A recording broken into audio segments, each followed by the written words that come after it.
విభజన హామీల్లో ఎంతవరకు నెరవేరే అవకాశాలు ఉన్నాయంటారు? ఇప్పుడు చూపిన చొరవ సీఎంలో కొనసాగిస్తారనుకోవచ్చా?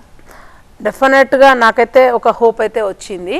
అంటే ఇట్లా కూర్చొని ఇట్లా అని నో వన్ ఎక్స్పెక్టెడ్ దిస్ ఎంత ఉంది కాబట్టి ఖచ్చితంగా నెరవేరుతాయని అనుకున్నాను. ఎందుకంటే పోను జటిలమవుతాయి ఇంకా సమస్యలు. సో అప్పుడున్న ఉద్యోగాలు రిటైర్ అయినా కొద్దీ వాళ్ళ పే స్కేల్స్ కానీ ఇక్కడి నుంచి అక్కడికి ఉద్యోగస్తులు అక్కడికి వెళ్ళినప్పుడు వాళ్ళ ట్రాన్స్ఫర్ పీరియడ్లో ఉన్న పే స్కేల్ కానీ లేకపోతే ప్రమోషన్స్ కానీ ఇంకా సమస్యలు జటిలమవుతుంటాయి. ప్లస్ అప్పులకు వడ్డీలు కూడా ఇవన్నీ కూడా చాలా ప్లస్ ఆస్తుల పంపకాలలో కూడా ఫర్ ఎగ్జాంపుల్ ఏదో రవాణా వాళ్ళు ఏదో అడుగుతా ఉన్నారు.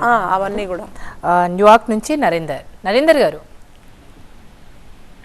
హలో, నమస్కారం మేడం. ఇది ఒక చిన్న సజెషన్ మేడం. ఇది ఈ మంత్రులందరూ వెళ్ళి ఈ ప్రభుత్వ ఆఫీసులలో సెక్రటేరియట్ లో మొన్న చూసాం మేడం. అది పోయినసారి తెలంగాణ ప్రభుత్వం వచ్చినప్పుడు కూడా ఫస్ట్ లో వెళ్ళుండే మేడం. ఇది హరీష్ రావు అట్లా టైం పాస్కి వెళ్ళేసేసి 10 సంవత్సరాల ముందు అప్పుడే తెలంగాణ ప్రభుత్వం వచ్చినప్పుడు ఏమైంది ఏంటి అని అనడం జరిగింది. మళ్ళీ ఇక స్కామ్లు ఏటి అయినాయి, మళ్ళీ వాళ్ళు వీళ్ళు కలిసి అంత దోచుకున్నారు, అయిపోయింది.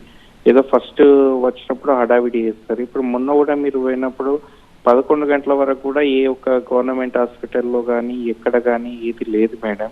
ఇప్పుడు టెక్నాలజీ అనేది చాలా వరకు మెరుగుపడింది. సో ఏదన్నా వాట్సాప్ కాంటాక్ట్ నెంబర్ ద్వారా ఏదన్నా ప్రభుత్వ ఉద్యోగి కరెక్ట్ టైంకి రాలేకపోతే ఏదన్నా పెట్టొచ్చు, కంప్లైంట్ ఇవ్వచ్చు. ఆ కంప్లైంట్ కూడా వాట్సాప్ ద్వారా ఫోటో పంపివ్వడమా సంథింగ్ ఏదో ఒకటి పెట్టేసేసి జస్ట్ ఫోటో తీసి పంపివ్వడమా, అలాగ రిపోర్ట్ చేయడానికి ఏదన్నా ఒకటి పట్టుకొని వస్తే వాట్సాప్ ద్వారా కంప్లైంట్ కానీ.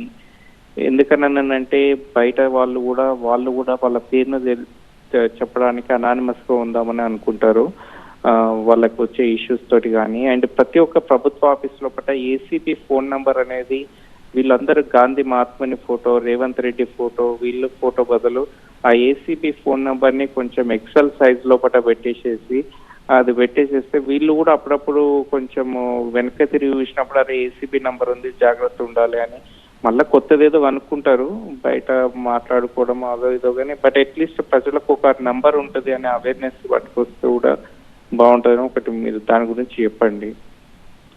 డన్, వెరీ గుడ్ సజెషన్ అండి. బట్ నేను అందులో కొంతవరకు నేను ఏకీభవిస్తాను మీతో. ఇంకా మిగతా సగం ఏంటంటే అప్పుడు ఈ 10 yearsలో రిక్రూట్మెంట్ ఏది లేక గడిచిన కాలంలో వాళ్ళ 2014 మేనిఫెస్టో ఏదైతుందో 1 లక్ష ఉద్యోగాలు, తర్వాత 2 లక్షల ఉద్యోగాలు, ఇప్పటికి 2.5-3 లక్షల ఖాళీలు ఉన్నాయి. సో అండర్ స్టాఫింగ్ అయితే ప్రతి చోట్ల ఉంది, ఎవరు అవునన్నా కాదన్న. ఎందుకంటే రిక్రూట్మెంట్ జరగనందువల్ల 10 ఏళ్లలో.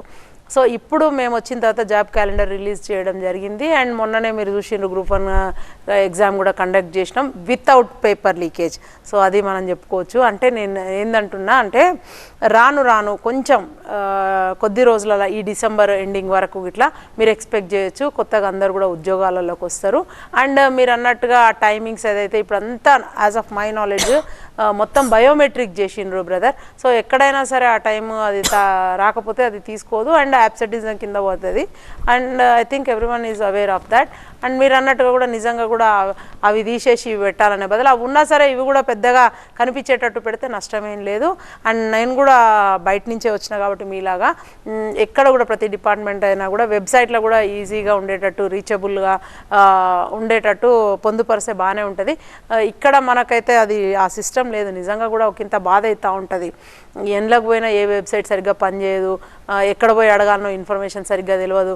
అందుకనే మనకి ఇప్పుడు కొత్తగా ఏర్పడిన కాంగ్రెస్ ప్రభుత్వంలో మనకు ఇప్పుడు అవన్నీ కూడా తీసుకోబోతూ ఉన్నారు. ఎవ్రీథింగ్ కూడా ఆన్లైన్, మీకు ఏదైనా ఉంటే ఇన్ఫర్మేషన్ కానీ ఏదైనా ఉంటే అట్లనే మీరు ఇప్పుడు గ్రీవియన్సెస్ సెల్ ఉంది కొత్తగా. మనకి ఏంటంటే మీకు ఒకవేళ మీరు ఇట్లాంటి కంప్లైంట్ చేయాలనుకున్నప్పుడు సెక్రటేరియట్లో ఫస్ట్ ఫ్లోర్లో క్యాంటీన్ దగ్గర మీకు ఒక బాక్స్ ఉంటుంది. అక్కడ దాని మీద రాసేస్తే ఏ డిపార్ట్మెంట్కి పోవాల్సింది ఆ డిపార్ట్మెంట్ డైరెక్ట్ ముఖ్యమంత్రి గారికి కూడా రాయొచ్చు, మీరు డైరెక్ట్ అక్కడికి వెళ్తుంది. అండ్ ఎవ్రీ మినిట్ దాని స్టేటస్ కూడా మీకు ఇన్ఫర్మేషన్ ఉంటుంది మీ ఫోన్కి. సో అట్లాంటి చక్కటి అన్నీ పెట్టినాము. బట్ మీరు ఆ ఇన్ఫర్మేషన్ కూడా తెలవాలన్నమాట. అక్కడ ఒక గ్రీవియన్స్ అది పెట్టినాము అనేది, ఆ సెల్ ఉందని, ఒక బాక్స్ ఉంది, ఒక టప్పా ఉంది, అందులో వేస్తే అక్కడికి వెళ్తుంది అనేది మేబీ అది చెప్పాలనేమో. సో ఇట్స్ వెరీ గుడ్ మీది సజెషన్ అండి. Hope everyone is watching. And నేను కూడా ఫ్రమ్ మై సైడ్ నేను కూడా ఇస్తాను ఇన్ఫర్మేషన్. అందరి ఆడ విధిగా అక్కడ మనకు ఫోన్లలో ఉంటాయి ఎనీవే షీ టీమ్స్ కానీ సైబర్ క్రైమ్ కానీ డీజీపీ కానీ ఏసీ నంబర్స్ అన్నీ కూడా డిస్ప్లే అయ్యేటట్టుగా మీరు అన్నట్టుగా నేర నిరోధకగా కూడా అది చేయొచ్చు, కట్టడి చేయొచ్చు. ప్లస్ ఒక ఇంత భయం కూడా ఏర్పడుతుంది, అరే ఇన్నే ఉన్నాయి వీళ్ళందరూ కూడా కంప్లైంట్ చేస్తారు ఇమీడియట్గా అనేది. So it's a very good suggestion అండి. Thank you.